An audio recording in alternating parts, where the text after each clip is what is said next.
प्रभु के सामने दीन बनो, नम्र बनो, तो प्रभु तुम्हें क्या करेगा? यीशु मसीह ने कहा जो कोई अपने आप को बड़ा बनाएगा वो छोटा किया जाएगा, लेकिन जो अपने आप को छोटा बनाएगा उसे प्रभु बड़ा बनाएगा। हालेलुया। बड़ा बनना या छोटा होना हमारे हाथ में नहीं है। ये किसके हाथ में है?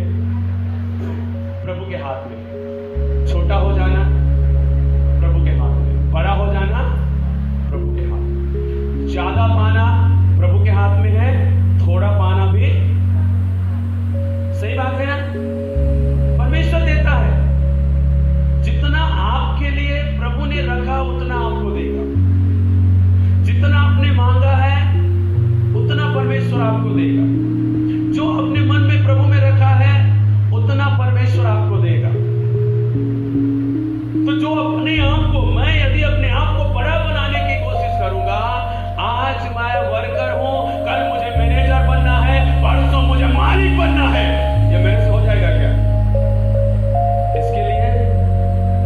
इसके लिए कोई है मेरे ऊपर जो मेरे कामों को देखेगा, वो मुझे नौकर से मैनेजर बनाएगा और मैनेजर से फिर मैं मालिक बन सकता हूं। मैं अपने आप से नौकर से मैनेजर, मैनेजर से मालिक नहीं बन सकता।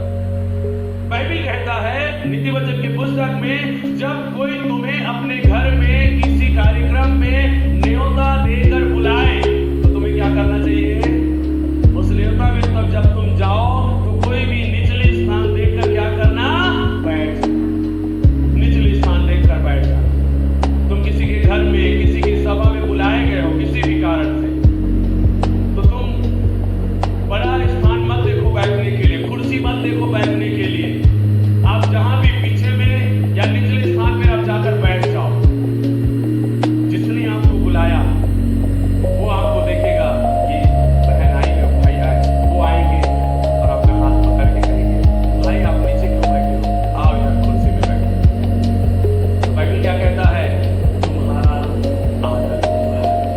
लोग देखकर कहेंगे ये आदमी साधारण, ये इस परिवार का गरीब, क्योंकि हमारे साथ नीचे बैठा था, इसने किसी को उठा के कुर्सी में नहीं बैठाया, इसी को उठा के कुर्सी में। अब सोचिए, आप कुर्सी में आके बैठे हुए हो और उसने किसी बड़े व्यक्ति को बुला के रखा हुआ है और आपका कुर्सी उसको देना है। वो व्यक्ति आपके पास आएगा, भाई थोड़ा नीचे बैठ देना, बरोला बैठाना। कैसा लगेगा? कैसा लगेगा आपको? बुरा लगेगा कि नहीं लगेगा? बेइज्जती लगेगा। मेरे को कुर्सी से नीचे, मेरा कोई महात्मा नहीं, मेरे से कोई बड़ा आदमी को बैठा रहा, हमको बेइज्जती लगेगा। इसलिए प्रभु ने कहा दिमाग का इस्तेमाल करो। यदि आपको पहचाने भी नहीं, निचले जगह में कहीं बैठ गए, आपको पहचाने भी नहीं, आपसे मुलाकात भी नहीं किया, कोई टेंशन नहीं है। आपने अड्डा में गए, नीचे बैठे, खाए पिए निकल गए, कुछ नहीं हुआ। हालेलुया। लेकिन कुर्सी में बैठ के नीचे उतार दिया तो बेइज्जती। यदि आप नीचे बैठे हो, आपको कुर्सी में बैठा दिया तो बड़ा आदर। हालेलुया। आदर चाहिए, बेइज्जती चाहिए। आदर से दोनों ने मिला, कोई बात नहीं, अपने आप को नम्र समझना। हालेलुया। तो बाइबल कहता है इसी प्रकार से हमें प्रभु के सामने, प्रभु की उपस्थिति में क्या रहना है? दीन और नम्र रहना है। हमेशा अपने आप को छोटा बनाओ। हमारे अपने आप को छोटा बनाने के कारण से हमारा परमेश्वर हमको बड़ा बनाएगा। Hallelujah, hallelujah. देखिए मेरे प्रियो,